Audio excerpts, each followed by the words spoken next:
Okay okay, चलो अभी start.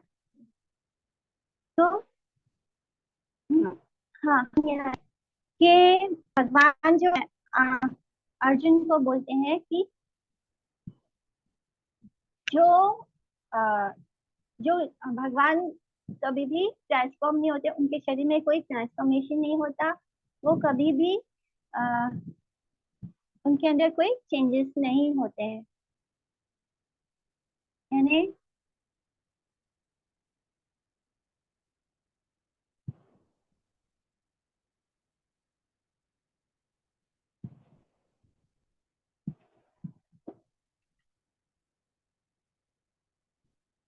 अध्यात्म भूल गई। तो भगवान बोलते हैं कि जो इटर्नल है, यानी जो शाश्वत है, इम्पेरिशेबल है, जो कभी भी खत्म नहीं होता, परम तत्व वही ब्रह्म है।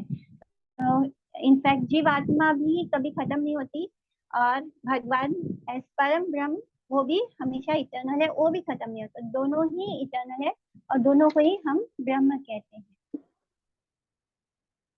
आदिभूतम शरो भाव पुरुषश्चा अधिदैवतम अधियज्ञो अहमेवात्र देहे देह वृताम वरा। यानी कि हे अर्जुन, जो इस शरीर में जो बेस्ट है, वो अ, जो पेरिशेबल है, जो खत्म होता है, उसे हम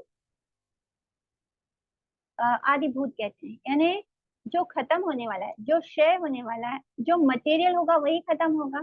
तो जो पेरिशेबल है उसी को हम आदिभूत कहते हैं। बिकॉज ये क्वेश्चन अर्जुन ने कहा पूछा था कि आदिभूत कौन है। और जो यूनिवर्सल फॉर्म है, यानी भगवान का जो यूनिवर्सल फॉर्म है, वो आदिदेव है। यानी कृष्ण सभी देवताओं के प्रिसाइडिंग देवता है, यानी वो सबको रूल करते हैं, जितने भी देवता हैं। तो भगवान का जो यूनिवर्सल या अ, विश्व रूप है, भगवान का जो विश्व रूप है, वही आदि देवा आदि देवता है। एंड मैं खुद, मैं अलोन, यानी कृष्ण बोलते हैं मैं जो सब शरीर में अंतर्यामी के रूप में, यानी परमात्मा के रूप में हूँ। परमात्मा कौन है? भगवान कृष्ण का ही अंश है, यानी उनका प्लेनरी एक्सपेंशन है, भगवान का ही एक एक्सपेंशन है। भगवान एस परमात्मा विष्णु रूप में होते हैं, चार भुजा वाले। तो वो हर शरीर में सिचुएटेड है। तो क्वेश्चन पूछा था अर्जुन ने कि वो कैसे सब जगह है, तो वो सब शरीर में एज अंतर्यामी रहते हैं, और वही आदि यज्ञ है, और वही हमें यज्ञ करने के लिए इंस्पायर करते हैं। तो भगवान जब हमारे शरीर में है तो वो कहाँ रहते हैं? वो हमारी हार्ट में रहते हैं। तो इस बारे में भी देखते हैं कि आदिभूत क्या होता है। जो ग्रॉस आर्टिकल्स है, यानी जैसे कि कोई बर्तन हो गया, कोई कपड़ा हो गया, जैसे कोई सामान हो गया, तो ये सब चीजें क्या होती है? ये पेरिशेबल होती है, यानी ये खत्म होने वाली होती है। ये फूट फूट कर ये चीजें हमेशा खत्म हो जाती है, और हर मोमेंट बदलती है, इवन हमारा शरीर भी। तो इसलिए इसे आदिभूत कहते हैं। फिर आदिदेव, आदिदेव क्या है? जो विराट पुरुष है भगवान का, उसके आदि देवता है, वो आदि देव है, और वो हर सारे देवताओं को रूल करते हैं। आदि यज्ञ यानी वो पुरुष जो हर शरीर में जीवात्मा के साथ है, यानी भगवान एस परमात्मा, तो वो आदि यज्ञ है। श्वेतावस्त्र उपनिषद में आता है कि द्वा सुपर्णा सयुजा शाखाया सममम समनम वृक्षम परिशाश्वजाते तयोर अन्या पिपलम स्वादि अति अनाशानम अन्यो भिक्षा काशति।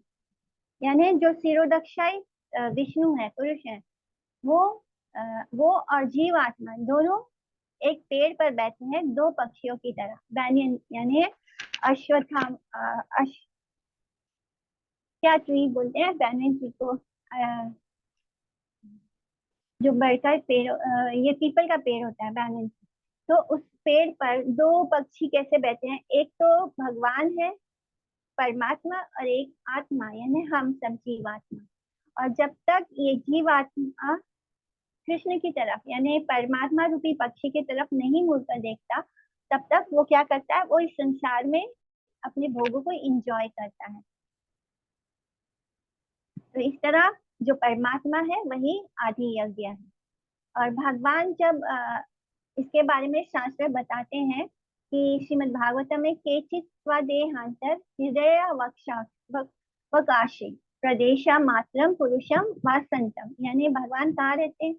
भगवान रहते हैं हमारे हार्ट में, हमारे हृदय का जो गुफा है उसमें भगवान रहते हैं। प्रदेश मात्र पुरुषा, जहाँ पे हमारा हार्ट है वहां पे सेंटर ऑफ द बॉडी, वो वहां पर पास करते हैं। और तथा उपनिषद कहता है कि अगन अंगुष्ठा मात्र पुरुषो मध्य आत्मनि तिष्ठति, यानी जो अंतर्यामी पुरुष यानी परमात्मा के रूप में कृष्ण जो है, वो उनका साइज कैसा है? हमारे अंगूठे के साइज, इस साइज में वो हमारे हाथ में रहते हैं, भगवान एस परमात्मा। और ये सारे एविडेंस यानी जितने भी शास्त्र है वो प्रूव करते हैं कि जो अंतर्यात्मी परमात्मा है वो हमारे हृदय में वास करते हैं। हम जो ऑर्डिनरी जीवात्मा है, हम एस जीवात्मा भी हम हृदय में रहते हैं, और परमात्मा भगवान भी हमारे साथ उसी हृदय में रहते हैं। एंड इनफैक्ट उनका साइज भी मेंशन किया है कि वो हमारे थंब के साइज के, हमारे हाथों का जो अंगूठा होता है उस साइज के हैं, उस साइज में वो उतना स्पेस लेते हैं।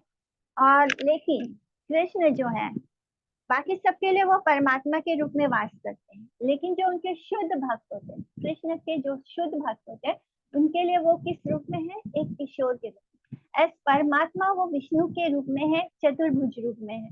बट जब हमारी भक्ति धीरे धीरे जब प्योर हो जाती है, जब हमारा 100% सरेंडर हो जाता है कृष्ण के प्रति, और जब हम इस रूप में भगवान को, जिस रूप में हम भगवान को देखते हैं, तो भगवान किशोर के रूप में 15 साल के एक किशोर के रूप में हमारे हृदय में वास करते हैं। तो भगवान इज लाइक बाकी जब वो परमात्मा के रूप में होते हैं तो वो he is just a witness, वो सिर्फ एक साक्षी के रूप में हम सबके कर्मों को देख रहे होते हैं। लेकिन जैसे जब हम भक्ति मार्ग में आ जाते हैं और जब हमारी भक्ति एकदम अल्टीमेट स्टेज पे होती है, प्योर स्टेज पे होती है, तब हमारे हृदय में परमात्मा के रूप में नहीं, कृष्ण के रूप में वो हमारे हृदय में होते हैं। यानी वो एक किशोर वय जो कृष्ण का है, श्याम सुंदर स्वरूप, 15 साल के कृष्ण श्याम सुंदर रूप में, उस रूप में वो हमारे हृदय में वास करते हैं।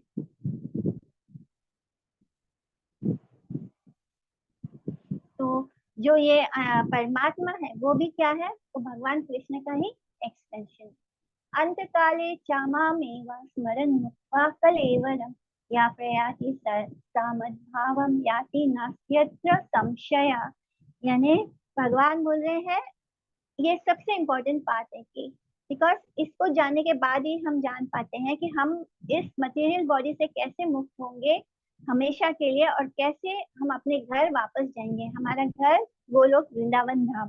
तो whenever whoever, यानी जो भी व्यक्ति अंत समय में, मृत्यु के समय में इस शरीर को छोड़ते हुए बस कृष्ण को, ओनली कृष्ण को, किसी और का ध्यान नहीं होना है। अंत समय में हमारे ध्यान में केवल कृष्ण होने चाहिए, तब वो उनके स्वभाव को, वो उनके धाम को अटेन करेगा। और इस बारे में वो कहते हैं कि कोई संशय की, मतलब संशय के लिए कोई जगह नहीं, और किसी को भी नहीं। वो बोल रहे हैं कि सिर्फ मुझे कृष्ण के रूप में जब कोई याद करेगा तब वो मुक्त होगा।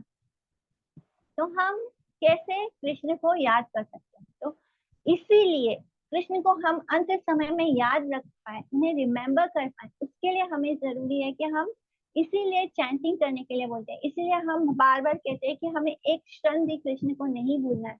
जब अंत, जैसे कल भी मैंने बताया कि अंत काल में बहुत, देह में बहुत तकलीफ होगी, इतना, जैसे अभी एक उंगली, थोड़ा सा हमारे सब्जी काटते हुए अगर उंगली थोड़ी सी कट जाती है, खून निकल जाता है, दर्द होता है, तो उतना सा दर्द में हमारा सारा कॉन्सेंट्रेटेड से कहाँ पे होता है? उस कटी हुई उंगली पे होता है। हम कोई भी और दूसरा काम किचन में नहीं कर पाते, क्योंकि वो उंगली जरा सी कटी है लेकिन वो इतना हर्ट करती है कि हम पूरा ध्यान उस उंगली के कटे हुए दर्द उस पे होता है। हम उस वक्त कृष्ण को भी याद नहीं कर पाते, यानी जरा सा उंगली कटता है तो हम भगवान को भूल जाते हैं। तो हम सोचें कि अगर हमारा अंत समय होगा, जब हमें 42,000 बिच्छू स्कॉर्पियंस एक साथ डंक मारते हैं मेरे पैर में, जब मेरे पैरों में मोच आई थी, तब मुझे एक बिच्छू ने डंक में भी मारा था दूसरे पैर में। तो एक साथ में जब मुझे चक्कर आ रहे थे तो मैंने क्लास कैंसिल किया था बिच्छू ने। तो वो एक बिच्छू ने मेरे पैर में डंक मारा। वो कुछ देर के लिए ऐसे लगा जैसे किसी ने जलता हुआ सुई पैर में चुभो दिया, अब इतना जल रहा था। और उसके बाद मुझे बहुत वर्टिगो और चक्कर स्टार्ट हो गया। 4-5 दिन तक बहुत चक्कर आ रहे थे मुझे। तो सोचो, एक बिच्छू के डंक मारने में, वो भी वो पॉइजनस नहीं था, वो सिंपल छोटा सा बिच्छू था जिसने मेरे पैर में डंक मारा। और वो इतना सुई सुई जैसे होता है, बारीक सुई, वो किसी ने सुई चुभो दिया, लेकिन ठंडा नहीं, एकदम आग में जलता हुआ सुई पैर में चुभ गया हो, ऐसा वाला फीलिंग था। सो आई कैन अंडरस्टैंड कि 42,000 बिच्छू जब डंक मारते हैं तब कैसा आग जैसा लग रहा होगा, और वो कितना जल रहा होगा पे, मतलब हमारा पूरा बॉडी में ऐसे फील होगा। और ये फीलिंग होता है जब हम अंत समय में होते हैं। और ऐसे समय में हमें कृष्ण को याद करना है। अंत काले क्षमामेवा स्मरण मुक्त्वा कलेम। बस वो अंत काल में जब कृष्ण का रिमेम्बरेंस होगा, तब हम इस शरीर के, इस 84 लाख योनियों के जो चक्र में हम फंसे हैं, उससे हमेशा हमेशा के लिए करने के लिए हमें पूरे जीवन भर कृष्ण की बातें करनी है, कृष्ण को जपना है, कृष्ण के बारे में बोलना है एक दूसरे से। हम लोग अपना समय कहाँ बर्बाद करते हैं, एक दूसरे से चुगली करने में। मतलब जैसे ही कोई हमारे सामने आता है, हम लोग क्या शुरू हो जाते हैं, इसके बारे में उसके बारे में, मतलब तुरंत ये शुरू हो जाता है कि चाहे हम मंदिर में हो चाहे कहीं भी हो, ये हमारा स्वभाव हो गया है। और हमें इस स्वभाव को चेंज करना है, और इस स्वभाव में हमें कृष्ण को लाना है। तो ये बड़ा मुश्किल काम है, इसीलिए हम लोग बार बार बोलते हैं कि चैंटिंग करो, चैंटिंग करो, चैंटिंग करो। तो इसमें किसका भला है? इसमें हमारा स्वयं का भला है, दूसरों का भला नहीं है। जब हम चैंटिंग करते हैं तब हम अपने आप को मुक्त कर रहे होते हैं। हम सिर्फ अपने, इनफैक्ट जिस मोमेंट से हम चैंटिंग स्टार्ट करते हैं, उस मोमेंट से हमारा कर्म बनना बंद हो जाता है। हम उसके बाद और कोई कर्म नहीं बनाते हैं, जिसकी वजह से कर्म बनते हैं, तभी हम बार बार हमें जन्म और मृत्यु के चक्र में फंसना पड़ता है। लेकिन द मोमेंट हमारा कर्म स्टॉप हो जाता है, तो हम और कर्म नहीं बनाते, तो वहां पे ही हमारा कर्म स्टॉप हो जाता है। एंड बाय कंटिन्यूस चैंटिंग क्या होता है, नाम जब से क्या होता है, जो हमारे प्रारब्ध है इनफैक्ट वो भी खत्म होना शुरू हो जाते हैं। तो लेकिन वो थोड़ा आगे के लेवल में होता है, एडवांस लेवल में। जब हमारे हार्ट प्योर हो जाता है चैंटिंग से, हम जब प्योर हो जाते हैं, तब हमारे प्रारब्ध भी नष्ट कर देता है हरि नाम। तो हरि नाम में बहुत शक्ति है। तो ये सब तो होता ही है, इनफैक्ट हमारा जो करंट लाइफ है उसमें जो परेशानियां है वो हरि नाम से दूर होता है। लेकिन ये हरि नाम हम इसलिए कर रहे हैं कि लास्ट मोमेंट में, अंत काल में, हम कृष्ण को याद कर सके। वो दर्द, वो तकलीफ, वो परेशानी के समय एक जरा सी उंगली कटती है तो सारा ध्यान उंगली पे जाता है, कोई और काम करने में भी हमारा ध्यान सिर्फ उस उंगली पे रहता है। तो हम सोचे कि हम कैसे अंतकाल में कृष्ण को याद कर पाएंगे। तो we should start chanting now only. In fact अगर हम नाम जब बीच पर कंप्लीट कर ले, तो ये मत सोचो कि हमारा चैंटिंग हो गया। जो कर रहे हैं, जो भी कर रहे हैं, जस्ट कीप रिमेम्बरिंग कृष्ण।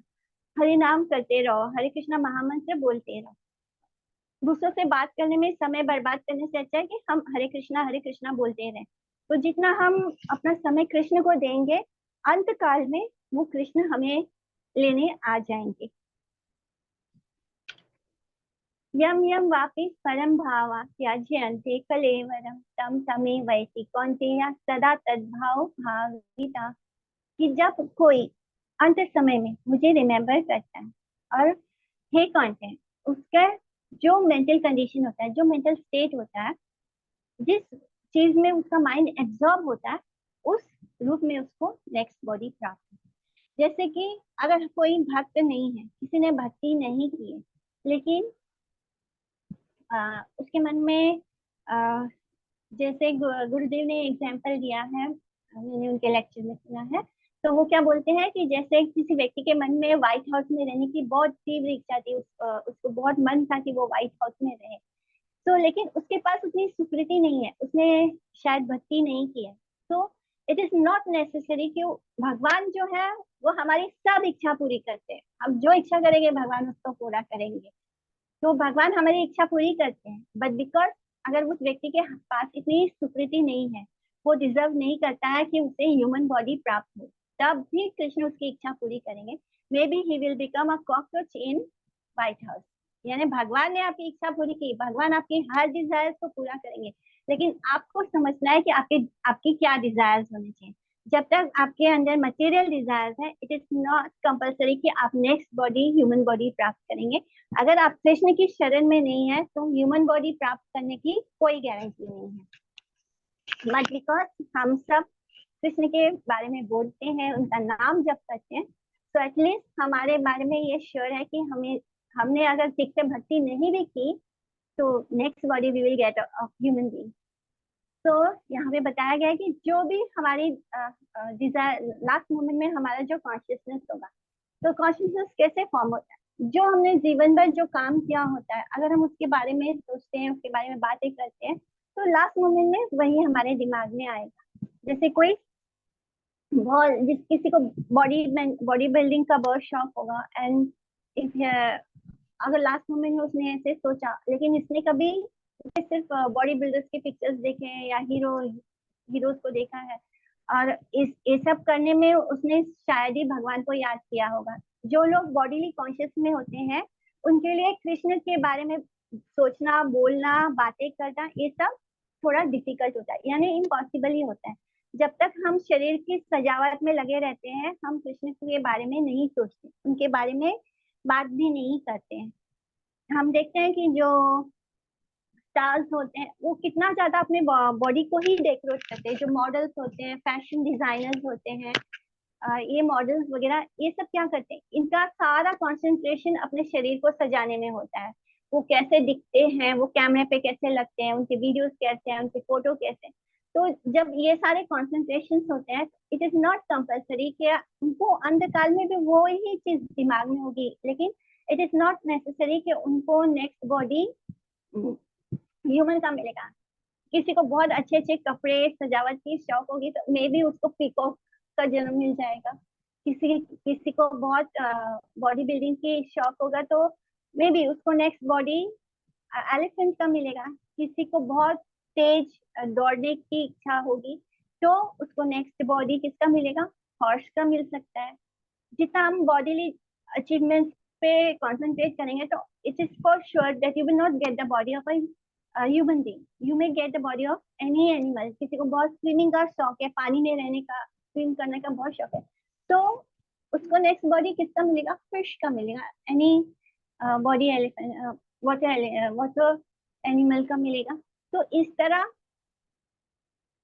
जो लोग बॉडी कॉन्शियसनेस में होते हैं और वैसे ही डिजायर्स रखते हैं, for them it is very difficult to do Krishna भक्ति या कृष्ण नाम जप करना। तो ऐसे लोगों को की इच्छा भी भगवान पूरा करेंगे, बिकॉज कृष्णा इज ऑल, वो पूरा हमारी सब इच्छा पूरी करने वाले हैं, वो कुछ भी नहीं छोड़ते।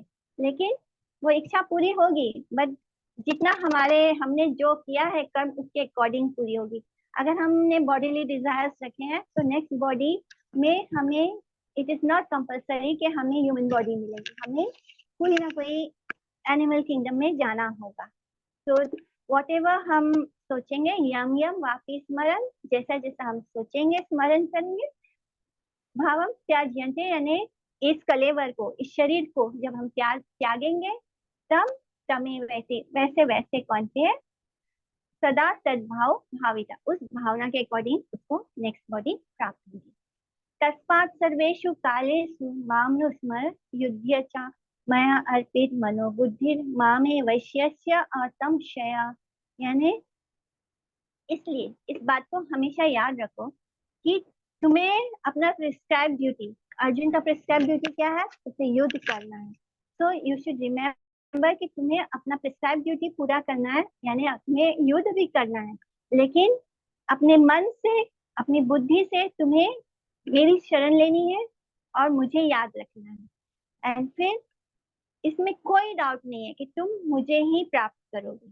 तो भगवान हमें बता रहे हैं कि हमें अपने जीवन में कैसे भगवान को याद रखना है, कैसे हमें उन तक पहुंचना है।